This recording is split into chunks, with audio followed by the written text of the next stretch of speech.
হরে কৃষ্ণ। একটি বিষয় আমরা প্রায় শ্রবণ করি যে প্রভু গুরুদেব কি ত্যাগ করা সম্ভব? শাস্ত্র বিচার অনুযায়ী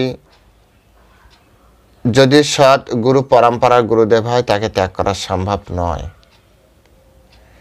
কিন্তু হ্যাঁ, সেই শাস্ত্রে এমনও বলা আছে যদি গুরুদেব বৈষ্ণব বিরোধী হন, ভগবত বিরোধী হন, বৈষ্ণব নিন্দুক হন, অথবা শ্রী গুরুদেব যদি অনৈতিক কার্যক্রমে